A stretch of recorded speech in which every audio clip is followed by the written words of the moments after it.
So you saw me jump twice in this movie. I don't jump for crap in cinemas these days unless it's a loud sound because it's a cheap scare.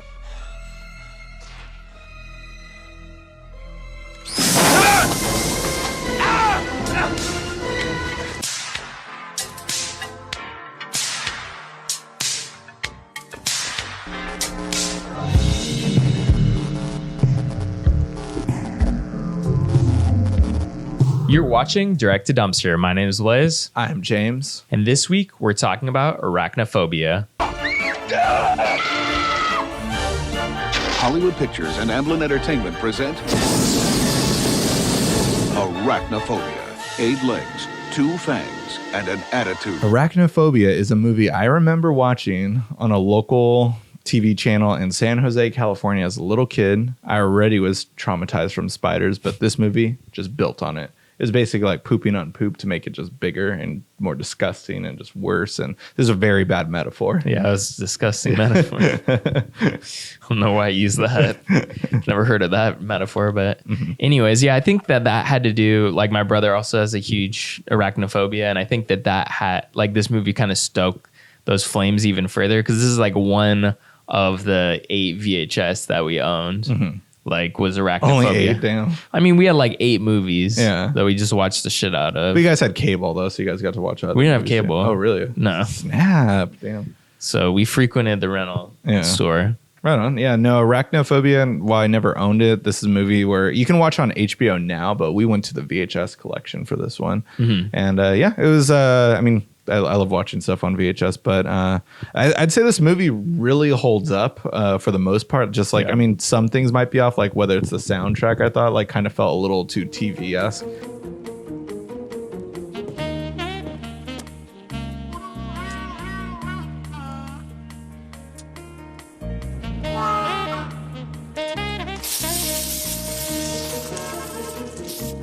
But there are some great soundtrack elements, though, I'd say, especially whenever John Goodman is on screen in this movie. It breaks into like a Seinfeld style, like improv jazz solo. Yeah. Like whenever John Goodman comes up, and it's a classic character theme. And whatever happened to these character themes like this, where the movie suddenly breaks when someone comes onto the screen and becomes something totally different. And he's hilarious in this movie, too, how full of himself he is, how disgusted he is with these spiders. He's just a know-it-all at times, and just he's a force to be reckoned with this movie. He really steals the show, and like it's the kind of character where if it came out today, he'd easily get like an Oscar nomination, because now it's just like all meme-orientated and stuff. Like it's weird to think, and it might sound childish, but like I mean, look at all these characters like Robert Downey Jr., and Tropic Thunder, and then like Captain Jack Sparrow. Like, you know, this was a character. Yeah.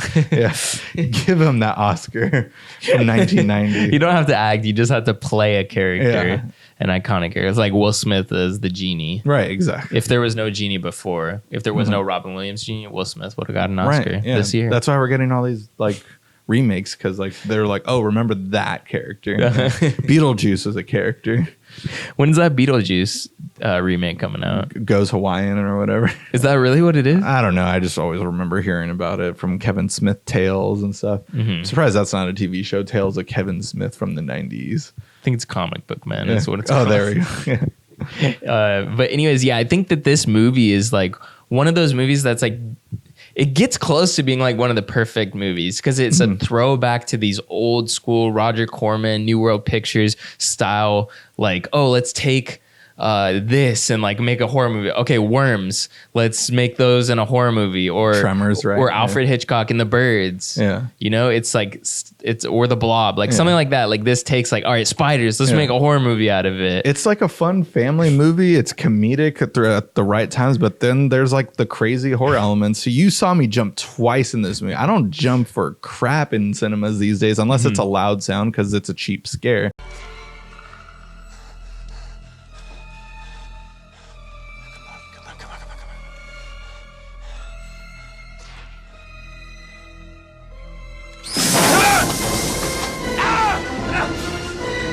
But this movie, like, there are 2 scenes that just got me. I mean, yeah, they might have been jump scares, but they freaked me out, and I felt the need to itch myself and everything. It's mainly just Big Bob, or whatever they call the biggest spider. And they don't call it in the film, but that's his name, I guess. They just call him the General or whatever. Yeah, the General. It's when he jumps out at the like at the camera and like Jeff and Jeff Daniels' face. Yeah. Speaking about Jeff Daniels, he's one of those actors that I feel like doesn't get the credit. Like, people were like, "Oh yeah, I remember him in Dumb and Dumber," and then the conversation just ends. Right. But like, Jeff Daniels is an actor, right? And I want to see him in more roles, and like I can see him leading a horror film. Like, there was a point where like we're getting a lot of actors just be the main character of a horror film. Yeah, and I wish he did more of those. Like, I want Blumhouse to like capitalize on him or something. They go for a lot of like, they go for some pretty big actors out there, because he could be that comedic relief like in a horror movie, but then also I could definitely see him in like a Shining moment where he's just red rumming it up. Ooh, yeah.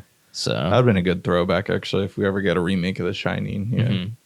Yeah. But yeah, just this movie is just really fun. It's a movie that so many people have forgotten about. I feel like it's a movie that everyone knows of. I feel like, though, like if you're from our generation, at least. Yeah, and we're winding down from our I mean, it's directed. I'm sure we're always gonna watch kind of horror-ish movies, but like we're kind of winding it down now that we're in November, and it's like, this is just that perfect movie to kind of wind down, because it is a family-oriented movie. It is like family-friendly, but it's still, it doesn't feel watered down, and I think that's what's something special. It is a Disney movie. Yeah. Right. Yeah. So. This is their first like label, and what happened to this label? Like, I remember it's not Touchstone. It was under different like it's like Hollywood Pictures. Yeah, Hollywood Pictures, I believe, is what it was called. And what's it called? Just like, what happened to all these labels that Disney used to use? They also used Buena Vista at one point. I remember there was that movie, the Alamo, that was under it. I think the thing is, they're more Disney now, like, and this I think speaks volumes. Like, they're more making their theme park rides, but for the cinema, and they only come out they come out actually fairly often now that I think about it. But they're not really interested in any stories that you could relate to. It's more like a theme park ride, and I think they know that. Yeah. It's a bummer to hear, just because we keep hearing about all these like micro budget films where it's like, or not micro budget, but they're just cheaper, like $20 to $50 million. No movie there's none of those movies anymore. Well, it's all 200 million or 1 million, one or the other. There's no mid-budget range, and that's kind of what's killing the actor, the star, like they can't play those. Like, you don't see Jeff Daniels in a movie anymore. He's on Newsroom. Yeah. So it's like, that's where you go now, is to TV. Yeah. Go so to it's HBO kind of a or shame. Netflix. Yeah. But I mean, at the end of the day, we have Arachnophobia. It's out there. We can go back and watch it. And I just had a lot of fun doing that. Yeah. Highly recommend it. If you haven't seen it, check it out on HBO now. You can easily find it on Blu-ray and DVD for cheap at Best Buy. I'm sure it's one of those movies that you'll see for like $5 to $10. Buy it. It's a great movie to have. Thanks for watching, guys. We always appreciate the support, and the best way to support the show is by clicking the Amazon affiliate link below and watching Arachnophobia. After doing that, be sure to leave a comment and let us know what you thought about the movie. Also, best way to get our content delivered to you is by subscribing and hitting that notification bell.